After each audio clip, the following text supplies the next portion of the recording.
I work for a living. If I had all the money in the world, I would not be here. Okay? So I'm a working person, you know? And my kid has to feed her family. You know, and my great-granddaughter has to be fed by her family. I know it's hard out there, but I also know that there are a lot of things that we just said, no, I'm just going to go this way. Right. And that she has no choice but to, you know, really pick herself up every day and just head over to work. And it's like a lot of manual labor, like the way she carried herself in that segment. All right, here's what's going down. Today, we're talking about a big moment on The View. Whoopi Goldberg said something so out of touch and ridiculous, it was almost funny. And Anna Kasparian wasn't having it. She called out Whoopi for being hypocritical, fake woke, and completely out of touch with the struggles regular Americans are facing. Anna made some great points. While Whoopi is living in her fancy multi-million-dollar loft, acting like she understands the struggles of people working hard to make ends meet, real folks are drowning in debt, maxed-out credit cards, and rising costs. And Whoopi? She's pretending she knows what it's like. It's insulting. Anna wasn't letting her get away with it. Today we're breaking it all down.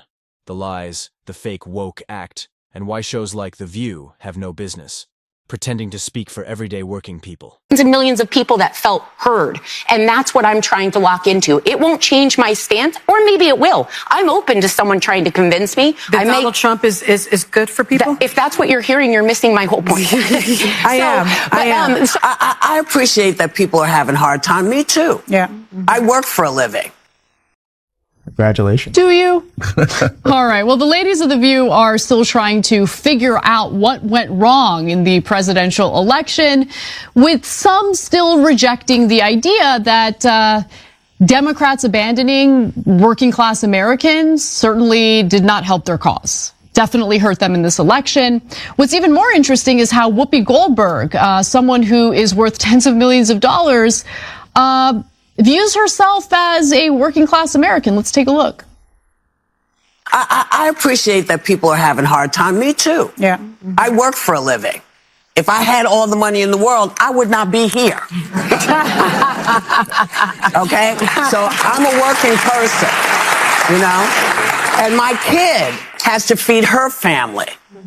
You know, and my great-granddaughter has to be fed by her family. I know it's hard out there, but I also know that there are a lot of things that we just said, no, I'm just going to go this way. Right. And a lot of that is also what happened. I love what she did. Yay.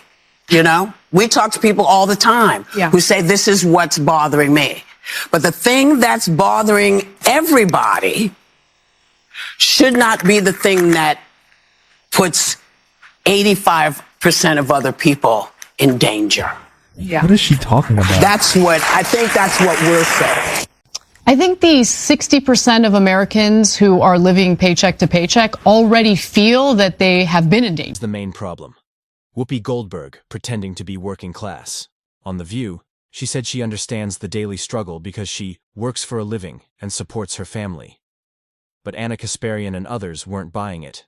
They pointed out that Whoopi has millions of dollars, lives in luxury, and has been financially stable for years, acting like she's one bad day away from being broke.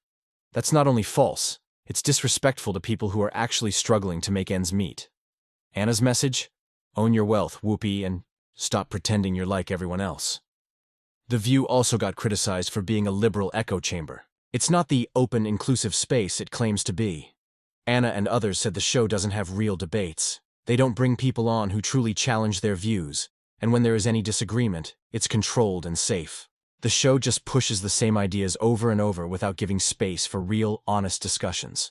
It's all about show and not about real talk, and viewers who want the truth are tuning out. So, but she knows Anna. Right, she knows. right. Now, look, does she work for a living? Yeah, she does. She's a talk show host. That's working for a living. Super hard work. Okay, that's what we do. And by the way, sometimes it is hard. No, it is hard work. Okay, we don't just come on the show and like talk out of our asses. Like now, she has like 100 producers and one of 5 hosts. Like I've done that kind of show before, and it's super easy. But anyway, but I'm not taking that away from her. My point is, Whoopi, you can't say like you work for a living and then I know your pain, etc., as if you're a person who isn't spectacularly wealthy. You have to at least acknowledge, look, guys, I get it. I'm wealthy and I used to be poor, but I haven't been poor in a long, long time. But, here's the ways that I could relate. Just be honest about it. No problem, right? But when you make it seem like you're barely getting by and you're worried about feeding your grandkids. Come on. No, she made it seem like she's struggling and that she has no choice but to, really pick herself up every day and just head over to work. And it's like a lot of manual labor. Like the way she carried herself in that segment was ridiculous. And look, we don't know exactly how much she's worth. I want to be clear about that. There are some articles that keep citing celebrity net worth, which makes me want to pull my hair out of my head. Yeah, that's nonsense. Guys, that's based on nothing. Like people who believe that. Yeah. Okay, so she's a private citizen. She's not a public employee. So her earnings are not public information, but we can put some bits and pieces of what's been reported in the past together to figure out she's not a working class American. Okay, so Goldberg was able to negotiate a salary for Sister Act 2 back in the habit between an estimated $7 million and $12 million, making Goldberg the highest paid actress in Hollywood at the time. In 2007, she joined The View as moderator and panelist alongside creator Barbara Walters, Joy Behar, Sherry Shepard, and Elizabeth Hasselbeck. In a 2016 report from Variety, Goldberg's one-year contract was estimated to be worth between $5 million and $6 million. Yeah, you work for a living, but you're not a working class American. There's a difference. Yeah, totally. Yeah, it's just, look, my point is, you don't understand what it's like to be a struggling American who's concerned about their financial stability. You get what I'm saying? Like 100%. No, look, we've covered The View a lot, unfortunately. And so the two things she said are just not remotely true.